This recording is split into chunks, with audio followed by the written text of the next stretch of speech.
Mari kita berdoa. Terima kasih Bapa, terima kasih Tuhan Yesus, terima kasih Roh Kudus. Kami telah bersekutu dengan tubuh dan darah-Mu Yesus. Sebentar kami akan mendengarkan sebagian daripada kebenaran firman-Mu ya Bapa. Sebelum itu segala puji, hormat, syukur kami naikkan kepadamu Bapa, kepadamu Tuhan Yesus dan kepadamu Roh Kudus, karena Engkaulah Allah Tritunggal kami yang Esa.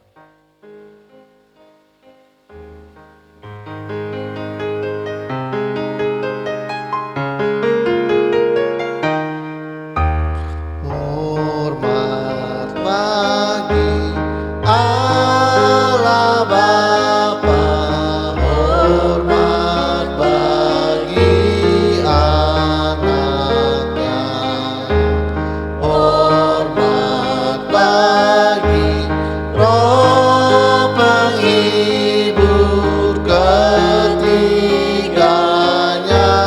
yang esa. Haleluya, haleluya, ketiganya yang esa.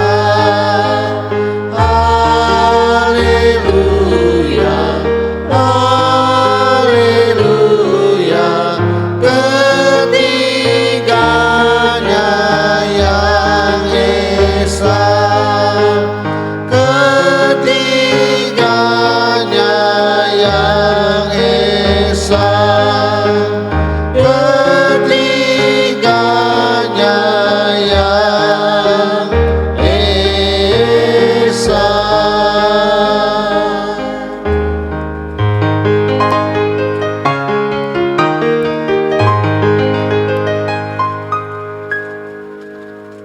Berikanlah kami pengetahuan, pengertian, dan akal budi-Mu ya Tuhan, supaya kami menjadi orang bijaksana dan rendah hati seperti diri-Mu. Urapi hamba-Mu pada saat ini ya Bapa, Kau menjamah lidah bibir hamba-Mu Roh Kudus, supaya apa yang hamba perkatakan menjadi kebenaran-Mu yang sempurna di akhir zaman ini Tuhan. Sembunyikan hamba-Mu di balik salib-Mu, biarlah Engkau semakin besar dan hamba-Mu semakin kecil.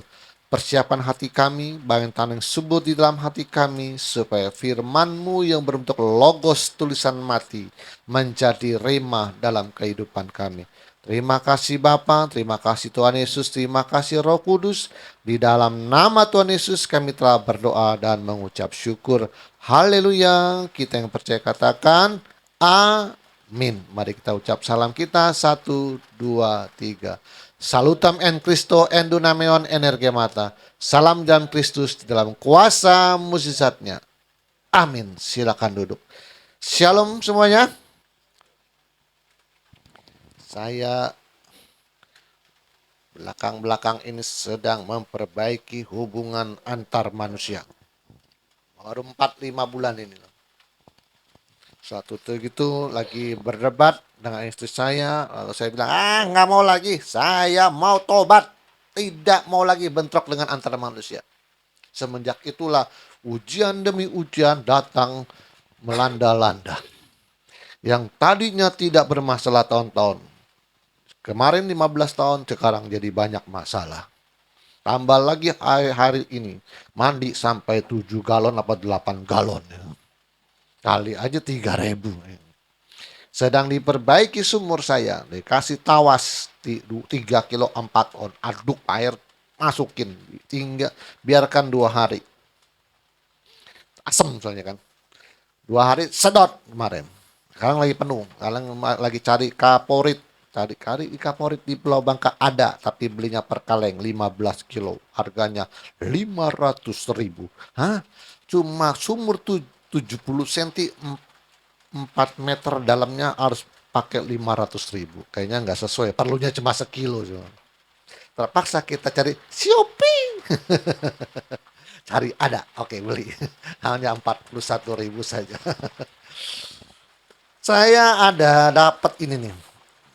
Ada seorang artis terkenal. Sekarang kita dituntut ini loh.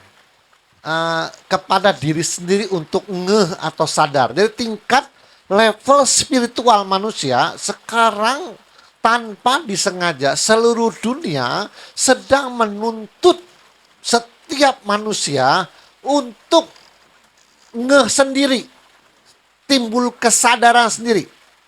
Jadi tidak perlu, kamu harus setia ya, kamu tidak boleh selingkuh ya, kamu tidak boleh maling ya. Jadi istilahnya diperintah, ada suruh gitu. Baru orang itu ngeh gitu. Nah, zaman sekarang sedang dituntut kesadarannya ngeh sendiri. Karena pengetahuannya makin bertambah secara teknologi dan secara spiritual. ATM adalah pendobrak dari para spiritual yang melintasi doktrin dan teologi. Yang dimana doktrin teologi tidak sanggup lagi apa yang sedang dipahami oleh gereja Anthropos Theos Ministry. Nah, contohnya ini, untuk hubungan suami istri, saya mendapat satu pemahaman, renungan atau slide dari seorang artis terkenal. Dia berkata seperti ini. Aku tidak takut dia diambil orang. Maksudnya pasangannya. Rebutlah sebisamu. Godalah semampumu. Jika dia bisa menjadi milikmu, maka kamu berhasil mengambil seorang pengkhianat. Karena jika dia mencintaiku, dia tahu harus bagaimana terhadap orang yang ingin menggantikan posisiku. Selingkuh itu tidak ada yang hilaf. Semua dilakukan dengan sadar. Ya, ini untuk suami istri. Lihat. Dia tidak bilang, "Oi, kitab suci mengatakan dengan zina itu dosa. Selingkuh itu lah." Jadi dia tidak pakai begitu. Manusia sedang menuntut spiritual manusia untuk ngeh dengan sendirinya. Karena zaman now, masa gua ngajarin lu kayak sekolah minggu. Udah gak zamannya lagi. Ini zamannya hosting kritis, sang pembanding. Udah gak pakai lagi udah. Pakai doktrin teologi, harus begini ya, gak bisa lagi. Ulangi lagi. Aku tidak takut dia diambil orang. Rebutlah sebisamu, godalah semampumu. Jika dia bisa menjadi milikmu, maka kamu berhasil mengambil seorang pengkhianat. Nangkap? Ya, sampai istrinya bisa tergoda ya, kamu berhasil mengambil pengkhianat itu. Dianggapnya pengkhianat kamu. Kalau kamu sampai bisa ambil suami saya juga, kamu berhasil mengambil pengkhianat itu. Karena jika dia mencintaiku, dia tahu tuh harus bagaimana terhadap orang yang ingin menggantikan posisiku. Selingkuh itu tidak ada yang hilaf. Semua dilakukan dengan sadar. Tangkep aja. Sebenarnya sama. Bukan hanya tentang zina atau selingkuh. Orang maling itu hilaf apa sadar coba? Kalau orang marah terus pukul itu hilaf apa sadar? Sadar, masa hilaf? Memang gak sadar kamu mukul? Emang kamu kerasukan setan atau gimana gitu? Kan? Ini jadi hilapnya mau dihilangin. Nah, kita sudah berbicara berulang. Ini di HTM tidak boleh ada hilap, semuanya harus Nah, tuntutannya sekarang, kalau dia mencintaiku, dia tahu bagaimana bersikap kepada diriku yang dia cintai. Jadi tuntut kesadaran sendiri, nggak perlu gua nasihatin lagi. Nah, sekarang sama. Masa kita harus pakai 10 perintah Allah untuk hormatilah ayah ibumu. Atau pakai kata Paulus, hai anak-anak, nunduklah kepada bukan anak. Hai orang tua, jangan bangkitkan murka anakmu, amarah anakmu ya gitu. Satunya hormati, satunya jangan bangkitkan amarah anakmu. Masa harus pakai perintah begitu, doktrin begitu? Itu tingkatan spiritual udah paling rendah itu. Nah, kan tuntut kesadaran. Kalau kita pikir-pikir sebagai orang tua, yang mau anak kita itu lahir sopo? Nah, karena renungannya mau balik nih ya. Jangan kosono terus nih. Saya mau balik, renungannya mau balik kan sekarang lagi menuntut kesadaran spiritual di dalam. Ya. Setelah lahir, yang suruh beli popok, bedak segala macam tuh sopo. Ya. Setelah mulai besar kasih susu, mulai sekolah. Yang sekolah ini yang nyuruh sopo, yang beli seragam buku teh sopo itu. Ada niat nggak dari anaknya? Nggak ada sama sekali. Setelah itu sekolah makin tinggi dan kuliah, yang mau sekolah suruh kuliah tuh sopo. Ya. Saya emang nggak kuliah juga nggak masalah kalau secara anak ya. Setelah kuliah tuh jadi orang sukses kerja segala macam. Gitu. Tiba-tiba nak, jangan lupa balas budi orang tua. Ya. Saya ini lahir nggak minta. Yang ngerawat kamu, yang kasih buku kamu, yang seragam kamu. Kok tiba-tiba nuntut utang gitu. Dulu ngerawatnya ikhlas apa enggak sih? Ayo loh. Ini sama renungan tadi ya. Ngana nggak dituntun, harus setia, nggak boleh selingkuh. Kalau tipe begitu itu masih anak sekolah minggu.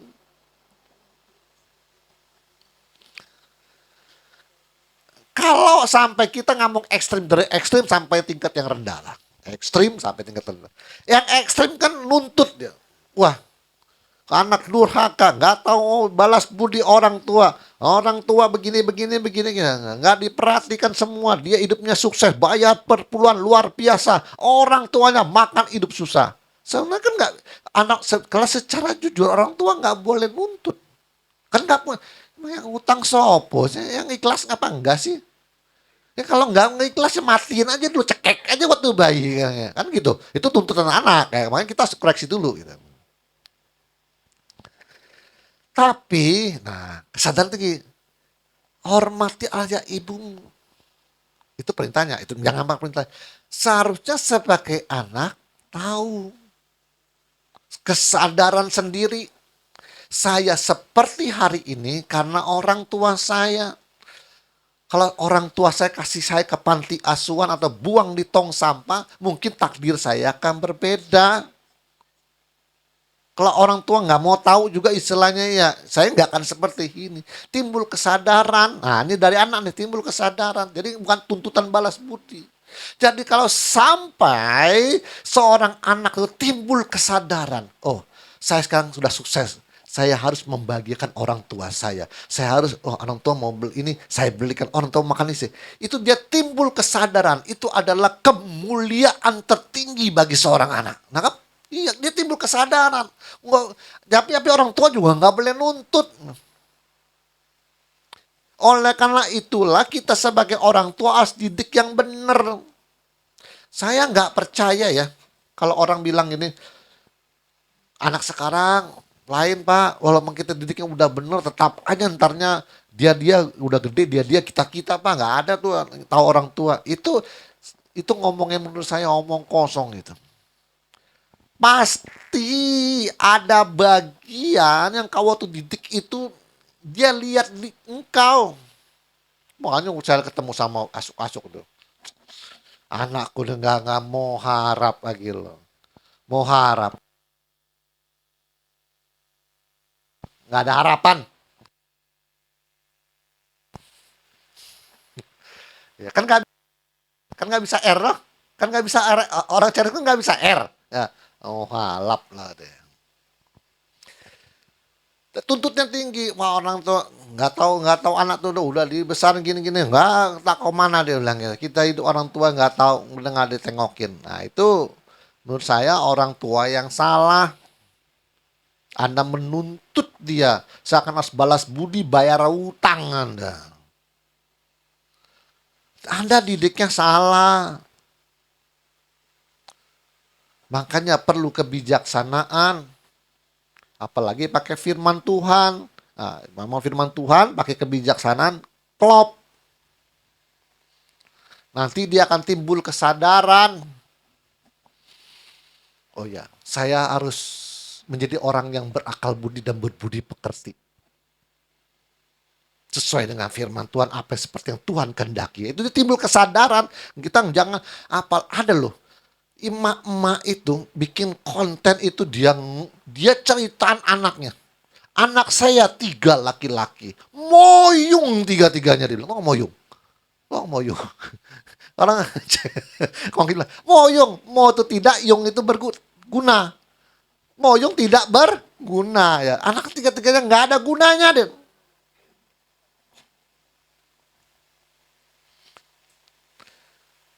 Suatu saat saya kumpulkan anak saya yang 3 laki-laki. Saya berbicara tentang harta yang ditinggalkan. Harta saya. Bapaknya sudah meninggal. Dia tanya, nah anak yang pertama, kalau mama nanti sudah tua, siapa yang ngerawat mama ya?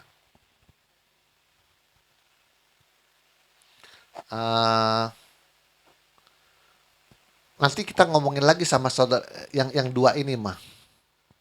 Kamu anak yang kedua, kalau mama nanti sudah tua, sudah nggak sanggup cari uang lagi, mama kira-kira mau ikut siapa? Siapa yang mau ngerawatnya? Mungkin kita akan taruh di panti jompo atau gimana, mak kita biayain mah. Oh ya. Iya, memang jawaban memang luar biasa anaknya. Saya juga pening. Halo, curhatan lu memang benar sih ya. Tapi gue pening gue dengernya itu.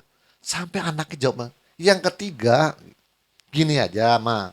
Saya pikir-pikir, harta mama bagi kepada kita. Nanti nanti ke kita, nanti mama sudah tua, kami untuk biaya perawatan mama. Gitu. Benar kan belum? Ruko jual, ini jual, nanti ke kamar. Dia bilang ya, saya sebagai ibunya langsung berpikir, kok jawabannya seperti itu ya tiga-tiganya. Dia lagi curhat nih, ada kontennya kenceng, saya nonton sampai habis. Saya berpikir, dia bilang, kok anak saya jawabannya begitu tiga-tiganya? Apa nggak berbahaya bagi tiga? Apalagi yang ketiga dia bilang. Hartanya kasih ke kitaannya mah, diwariskan nanti untuk biaya perawatan mama. Kalau saya udah pindahin pakai notaris tanda tangan, dia nggak mau rawat saya gimana? Bisa jadi gembel saya dia bilang. Yang satu mau dirundingin dulu, satunya mau rundingin sama istrinya dulu dia bilang. Ya ampun. Akhirnya saya putuskan dia bilang. Sudah, mama tidak bertanya lagi. Akhirnya saya putuskan saya mau jual ruko yang di sana dia bilang. Saya taruh di tabungan saya dan saya mau happy lah hari saya mau habiskan sampai saya mati. 3 anak laki saya moyung tidak berguna. Tapi yang bikin konten yang saya bingung, lemah lembut dan bijaksana loh. Saudara, kita hidupnya harus bijaksana. Kita harus memperlakukan orang seperti ini. Jika dalam kehidupan manusia begini, kita harus begini. Ngomongnya lemah lembut bijaksana. Tapi kenapa anaknya nggak jadi orang ya? Saya akhirnya terngiang-ngiang benar juga ya. Justru orang yang kasar, yang bloko suto itu justru akhlaknya kadang-kadang lebih mulia daripada yang lemah lembut kelihatan bijaksana rendah. Itu kalau ditoel dikit bahaya yang begitu. saya baru ingat, iya bener juga saya bilang. Ya, yang kayaknya bijaksana bisa nasihatin orang, anaknya ternyata 3-nya nggak jadi orang. Yang saya perhatikan orang tua yang bloko suto kasar, yang dikit-dikit main sabet sama anaknya. Jadi orang loh. Saya lihat saudara dari papa saya ini beda-beda cara didik anak. Yang kasar, yang letih kayak kane. Letih kayak aku. Ame cak sabet kayak orang kapulang. Kapulang lah. Dari kecil sampai besar. Anak-anaknya jadi orang semua. Dulu saya lihat sendiri disabet sama bapaknya, sabet sama mamanya. Kakak, jangan pulang Ki ya. Kalian pulang jam saya begini. Main air sampai jam maghrib. Wah dulu saya kasar banyak. Disabet pulang sahabat, pukulin, disetrap, pukulin. Setelah mamanya meninggal, anaknya rata-rata jadi orang semua. Bingung saya. Kok bingung saya? Yang bikin konten yang bijaksana, lemah lembut, rendah hati, pintar nasihatin orang, setiap masalah solusinya seperti ini. Kok nggak jadi orang 3 anak lakinya? Mana menakutkan. Yang satu ntar kita pikirin lagi mah. Yang satunya mama hartanya bagi dulu aja. Akhirnya saya putuskan dia kata emaknya yang bikin konten. Saya mau jual ruko yang di sana. Dan saya mau taruh di tabungan saya. Saya mau pergi ke Singapura, ke Malaysia, kemana, ke Lombok, kemana saya mau nikmati. Sampai innalillahi wa inna ilaihi rojiun. Sisanya ambil aja kalau saya udah mati. Udah habis, udah dinikmati sama dia. Saking dia takutnya nanti kalau harta saya kasih bisa ditaruh di panti jompo saya ini. Ngeri ya? Yang bloko suto, yang kasar kok jadi orang. Yang pinter nasihatin orang rendah hati, anaknya nggak jadi orang. Ngeri. Jadi emaknya ngeri tuh. Jawabannya, saya maunya sebagai ibu, dia bilang. Oke mah, tenang aja mah, nanti ikut saya aja, saya rawat mah. Dia maunya begitu tegas anaknya. Jangan ntar pikirin dulu ya mah sama yang lain. Ntar saya tanya istri saya tuh mah kira-kira gimana. Kok jawaban ada, hartanya kasih dulu ke kami mah. Nanti udah sampai kita, nanti untuk biaya mama maksudnya kita nanti kita. Ngeri mamanya. Nggak ada ketegasan, melencah-mencle dia. Berputar-putar kayak angin puyuh. Takut emaknya. Emaknya bikin konten seperti itu. Saya ngomong sama istri saya. Kalau anaknya dengar konten emaknya begitu, kayaknya tambah sakit hati.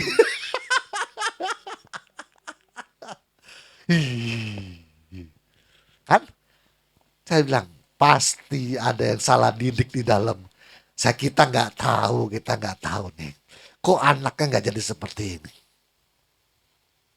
Tapi makanya saya tidak mau kalau anak-anak saya nanti misalnya kita ekstrim dari ekstrim ya, nggak tahu balas budi, saya tutup aja.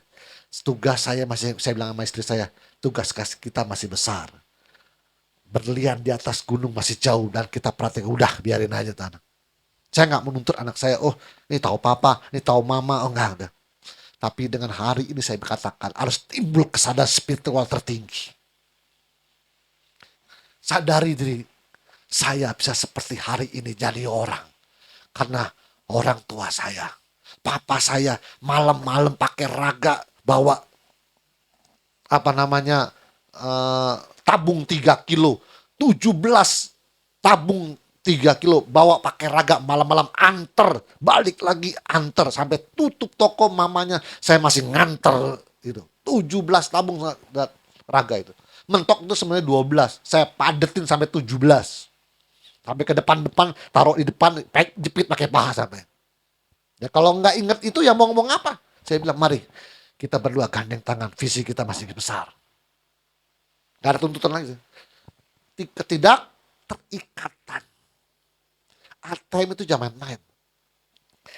Kemelekatan, ketidakterikatan itu berbahaya. Saya punya karakter itu.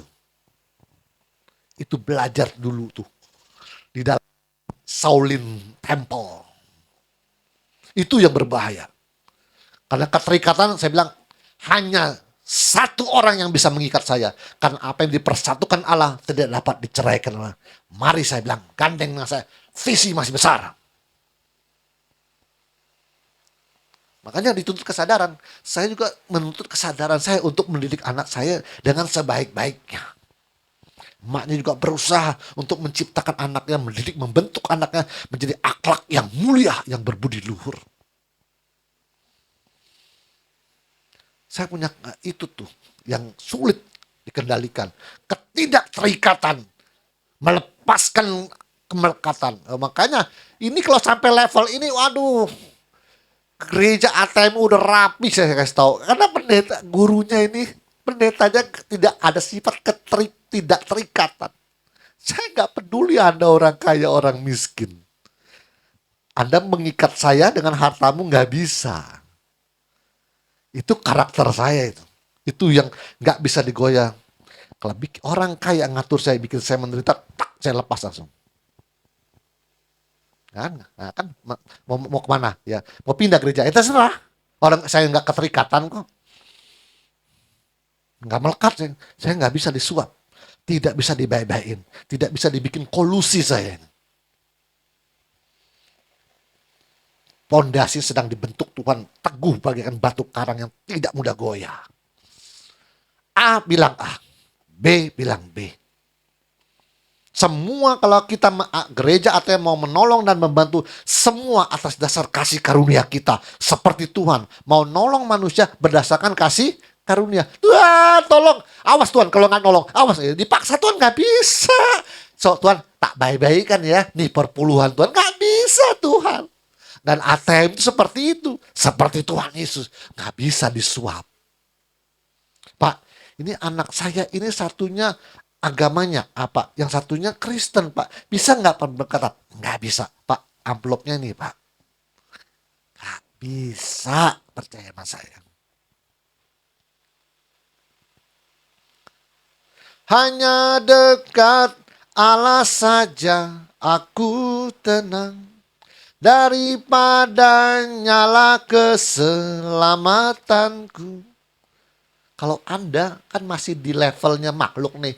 Hanya dekat uang saja aku tenang. Kan begitu, Anda tuh masih di level itu. Gak kepake sama saya. Saya tahu duit bisa membawa ketenangan, saya tahu. Duit bisa membawa kebahagiaan, saya tahu. Ada orang suka ngomong, Pak, duit itu tidak bisa menentukan kebahagiaan, Pak.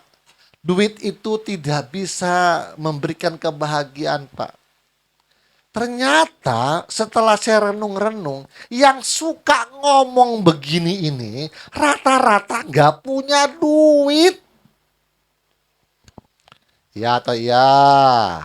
Yang suka, Pak, uang gak dibawa mati, Pak. Uang gak bisa membeli kebahagiaan, Pak. Saya perhatikan, saya baru perhatikan. Iya benar juga ya. Yang ngomong begitu biasanya rata-rata yang gak punya duit. Renungannya tak balik sekarang. Kalau banyak duitnya yang gak bisa bahagia, apalagi gak punya duit. Tambah lu menderita siang malam. Dunia akhirat saya kasih tahu. Jangan, jadi kan saya bilang jangan sombong-sombong sama duit. Kan saya udah bilang jangan sombong-sombong sama duit, nggak boleh. Alkitab berkata bersahabatlah dengan mamon yang tidak jujur. Jikalau dia tidak dapat menolong kita, kita di kemah abadi. Jangan sombong-sombong sama duit. Pak, duit gak dibawa mati, Pak. Duit gak bisa membawa kebahagiaan. Yo, kalau punya duit yang gak bahagia, apalagi yang kere. Kau nih. Rasio manusia tanpa kebijaksanaan seperti anak-anak. Galileo berkata, jikalau kita tidak boleh menggunakan otak, mengapa Tuhan memberikan kita otak? Mana otak-otak mana? Kata Galileo. Sedangkan otak-otak ada ya. Sedangkan otak adalah satu-satunya alat di dalam diri manusia yang bisa menilai mana yang benar dan mana yang salah. Satu-satunya alat lu cuma ini. Kalau otak lu gak pakai gimana mau pakai apa? Maka Galileo berkata, jikalau kita tidak boleh menggunakan otak, kenapa Tuhan memberikan kita otak? Otak mana otak? Otak-otak ada otak-otak. Aduh. Berapa menit saya ngomong? Hah? 2:09, oke. 5 menit ya, 35 aja ya. Saya mau bahas yang semalam. Semalam itu kasih saya video. Seorang pelayan Tuhan kena kanker. Tak tahu kata apa khotbah lagi. Nah, akhirnya ada di belakang layarnya ada tulisan kembali kepada Bapa di sorga. Dilempar, saya komenin. Saya bilang susah juga kalau beriman tanpa pengetahuan itu susah juga saya bilang. Ya udah kalau nggak punya pengetahuan ya udah berangkat aja lah. Iman itu ada 3 unsur. Pertama keyakinan, kedua pengetahuan, ketiga pengandalan. Kalau salah satu tidak ada, udah mau berangkat aja udah. Mau mati aja udah. Kalau 3 ini salah satu tidak ada, silakan monggo berangkat dulu. Nggak yakin nggak ada, atau pengetahuannya nggak ada, atau pengandalannya nggak ada. Diberkatilah orang yang mengandalkan kekuatan Tuhan. Loh, Anda yakin Anda punya pengetahuan tapi Anda tidak mengandalkan Tuhan. Anda mengandalkan siapa? Terkutuklah orang yang mengandalkan kekuatan manusia dan yang mengandalkan kekuatannya sendiri. Lo mengandalkan siapa? Kan ketiganya harus klop dia dan seimbang. Salah satu nggak ada ya monggo mau berangkat berangkat aja, tinggal kubur aja gitu. Sampai akhirnya kan ada satu yang komen, saya juga bingung sebenarnya ini nih kasus ini, dia bilang. Saya nggak paham saya. Ini iman versus ela apa? Et labora. Iman atau doa dan bekerja juga, usaha. Saya pernah ketemu, ini pendeta hebat katanya, kalau khotbah tentang mujizat, kesembuhan, iman, segala macam. Tapi saya lihat dia kalau sakit pergi ke Singapura deh.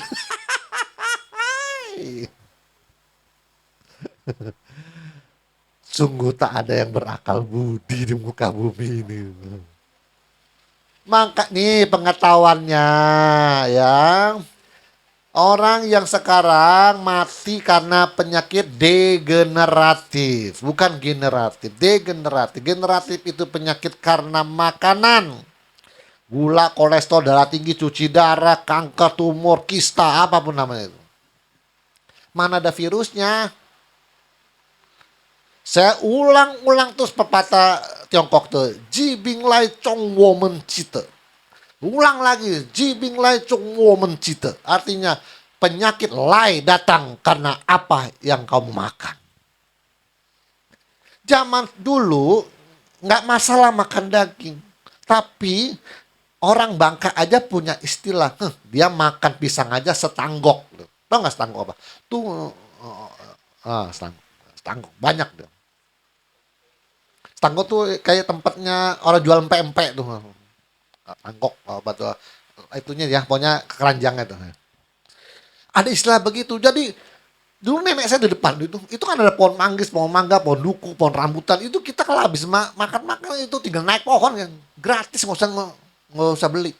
Zaman sekarang makan daging tapi nggak pernah makan sayur dan buah-buah. Alasannya buah itu mahal, perlu namanya dana ekstra. Wah bener, kalau beli kan mahal buah-buahan itu. Kalau dulu kita nggak beli, tinggal panjat pohon aja. Makan buah rambai, buah duku sampai ngelembung dengan di atas pohon kayak monyet kita dulu. Tanya Apang kalau nggak percaya. Apang, tanya aja nggak percaya. Pohon manggis kita nongkrong di pohon manggis itu. Nongkrong manggis, buangnya di bawah.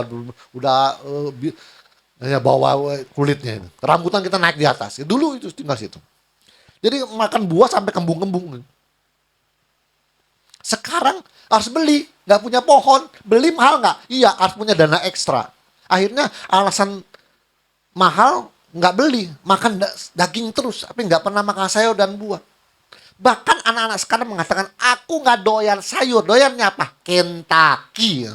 Ayo monggo, monggo, monggo Anda. Ya, saya nggak ngelarang orang makan daging. Penyakit degeneratif itu penyakit yang tidak ada virusnya. Semua nutrisi, enzim, gizi, vitamin, antioksidan, segala macam. Anti stres semua. Itu adanya di daging atau di tumbuh-tumbuhan. Kenapa sampai diciptakan kemasan?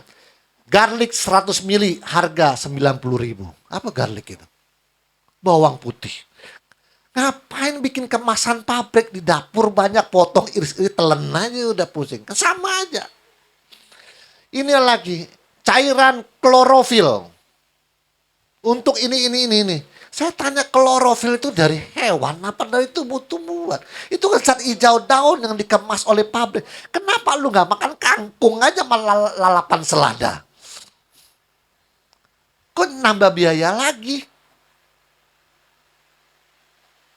Dulu maksud saya makan daging tapi seimbang dengan tumbuh-tumbuhannya karena tinggal metik. Sekarang buah mahal, gak punya buah di kulkas, makannya daging semua. Yesus juga makan daging, ikan.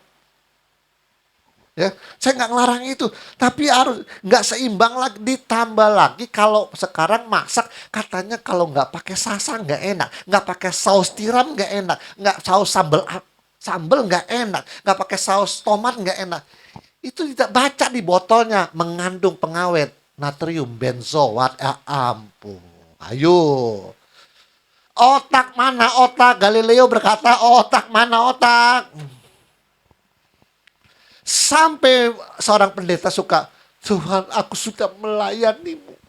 Aku jadi WL, memberitakan kebenaran-Mu Tuhan, menginjil kemana dan banyak jiwa-jiwa yang Kutolong. Kenapa aku kena kanker Tuhan? Bisa kan? Kalau Anda tahu pengetahuan di Google, baca Google. Kalau Anda mengerti tentang pengetahuan ini, nggak banyak komplain sama Tuhan. Kenapa Tuhan? Kena aku sakit Tuhan. Tapi tiba-tiba di dalam pikiranku, dalam hatiku timbul.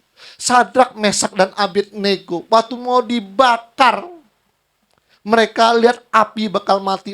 Iman mereka tidak mundur walaupun mereka menghadapi kematian. Lalu aku berkata dalam hatiku, sedang mensugesti nih ya. Kita sugesti, ya menghipnotis diri sendirilah. Aku juga harus seperti itu. Walaupun badanku sakit, imanku tetap kuat dan teguh. Ujung-ujungnya koit juga, mati juga. Sadrak, Mesak, dan Abednego apa urusannya dengan penyakitmu? Saya juga kadang-kadang bingung. Sadrak, Mesak, Abednego nggak mati, tapi lu mati. Apa hubungan kena? Saya lihat Anda beriman sejak Kristen selama ini kok rasionya nggak jalan sama sekali gitu loh. Kalau memang dilarang pakai otak, untuk apa Tuhan kasih otak? Dengerin pesannya Galileo. Pesannya Galileo tuh ingat ya. Ya. Modal iman nggak bisa. Keyakinan, pengetahuan, dan pengandal tiga ini nggak boleh hilang. Tiga unsur ini. Lah hilang salah satu nggak punya pengetahuan. Nah, jadinya begitu modal yakin doang gitu ya. Akhirnya apa? Mati juga. Saya juga ini lagi berusaha loh. Saya ini punya pengetahuan. Kalau saya nggak laksanakan, memang saya ini nggak berakal budi Tuhan. Tapi sekarang dikit-dikit bisa, banyak-banyak nggak sanggup Tuhan. Kenapa? Ini, saya ngomong sama Tuhan gitu. Karena saya doa dalam hati gitu. Tuhan, bukannya saya ini pengetahuan banyak Tuhan. Sampai megabyte, saya ini udah penuh juga megabyte. Memori penuh cuma.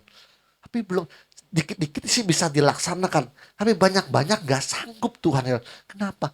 Belum ada fulus ya. Tapi saya punya tekad Tuhan. Kalau duitnya banyak, kulkas saya itu standby. Isi durian, isi rambutan, mangga semua. Pokoknya kalau ada tamu, makan apa Pak? Ada makan apa? Buka aja kulkas. Nah enak kan? Habis gak apa-apa, kita besok beli lagi. Duit gue banyak. Saya sudah tahu. Saya nggak perlu beli garlic yang pakai botolan.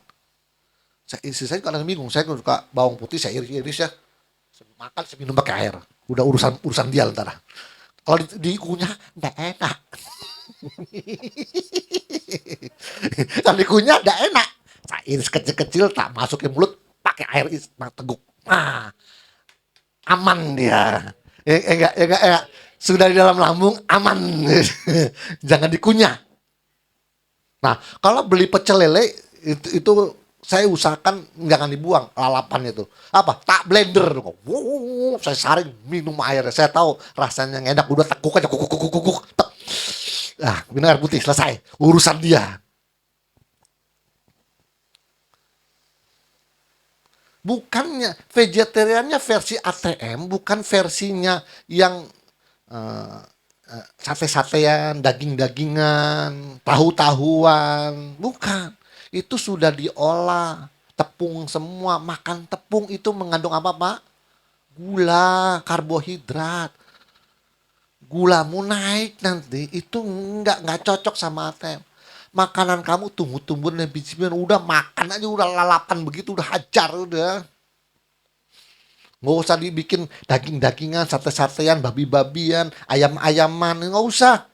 Wah, hantem itu sudah diolah, kamu udah olah. Sudah dimasak, udah hancur semua. Udah hantam aja begitu. Semuanya adalah saus tiram sampai saya lihat mengandung pengawet. Ya ampun. Sekarang bakteri aja nggak sanggup untuk hidup di makanan itu karena dikasih pengawet kan, berarti nggak bisa basi. Terus lu masukin ke perut Anda. Pakai otak. Mau buktiin. Ada sosis. Nggak boleh sebut nih merek soalnya. Bahaya ya. Buka. Taruh di matahari. Lihat ada laler nyamperin nggak? Sehari itu tidak nyamperin. Udah 2-3 hari sudah mulai membusuk, baru tamu datang. Udah mulai terurai, berarti bahan pengawetnya sudah mulai 2-3 hari udah mulai busuk tuh sosis. Baru buat buka taruh, nggak ada yang nyamperin. Lalat aja tahu. Masa kamu lebih bodoh dari lalat? Ada bau apa ini? Biarin dulu. 2-3 hari udah mulai busuk tuh sosis, baru dia. Karena pengawetnya sudah mulai terurai. Pinteran lalat apa pinteran kita coba? Ada bakteri aja nggak berani deket tuh. Kita dengan penuh dengan happy makan. Pita yang dipromosin apa? Mengandung vitamin ini, mengandung vitamin. Yang dipromosikan itu kan, Pak. Natrium benzoatnya pernah dipromosin nggak, Pak? Yang dikencengin mengandung vitamin C, minuman ini mengandung vitamin C, antioksidan, gula rendah. Pengawetnya pernah diteriakin nggak? Saya nggak bilang penemuan manusia ada teknologi dari Tuhan, tapi boleh kita makan, tapi nggak boleh terus. Yang kemarin belum bersih, isi lagi. Apa nggak capek yang di dalamnya? Aduh, bos, pengawet kemarin aja belum bersih semua, lu isi lagi.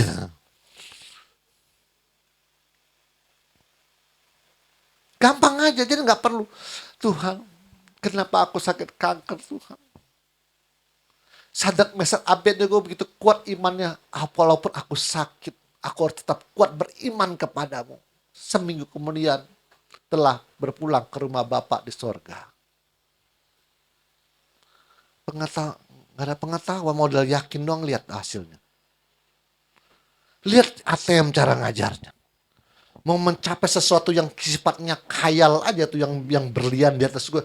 Diberikan pengetahuan oleh Tuhan tiap minggu. Rema terbaru. Kan rema jalan terus kan. Itu pengetahuan terus. Sampai engkau melangkah selangkah tanpa pengetahuan. Gak sampai tuh berlian, saya kasih tahu. Gak sampai. Saya juga bingung caranya gimana Tuhan asal lebih tinggi dari Cinghai, saya bilang. Kan gak punya pengetahuan saya juga. Dalam waktu berjalan, rema terbaru. Wah, saya lihat, wah kayaknya makin dekat, saya bilang. Makin dekat rasanya. Karena ada pengetahuan terbaru.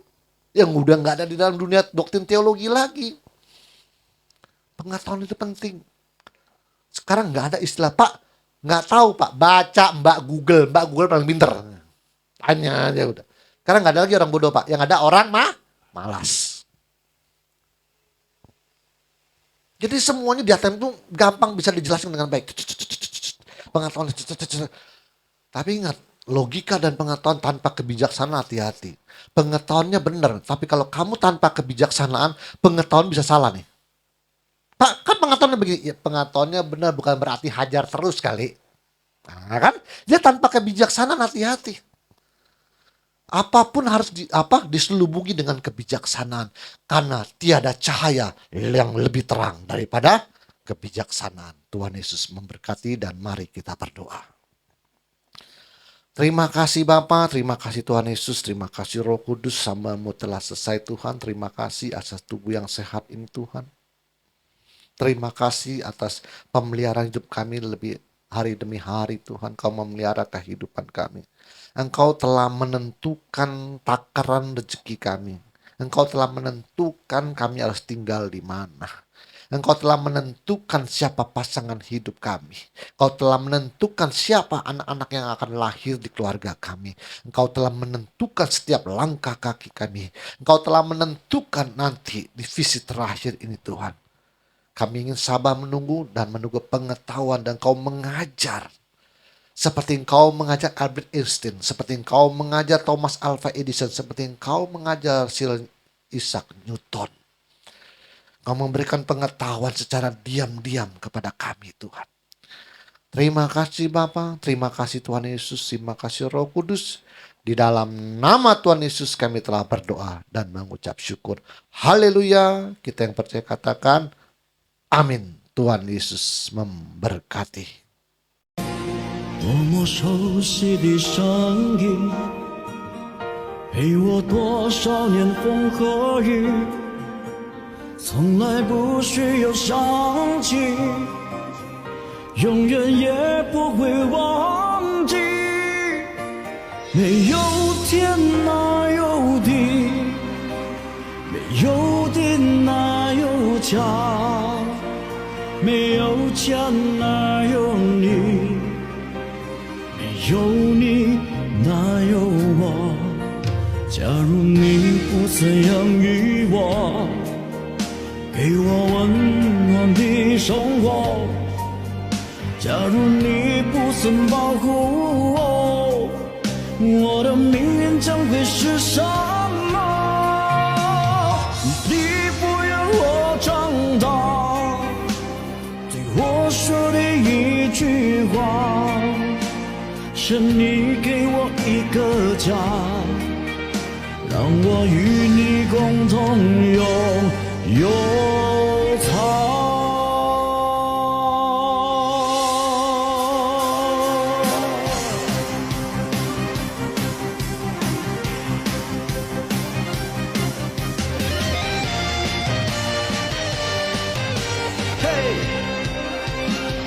虽然你不能开口说一句话，却能够明白人世间的黑白与挣扎。虽然你不能倒掉你的真情，却付出了热忱的生命。远处传来你多么熟悉的声音，让我想起你的说我慈祥的心灵。什么时候你才会到我身旁，让我再和你一起唱？酒干了倘微薄，酒干了倘微薄，酒干了倘微薄，酒干了倘微薄，酒干了倘微薄，酒干了倘微薄，酒干了倘微薄。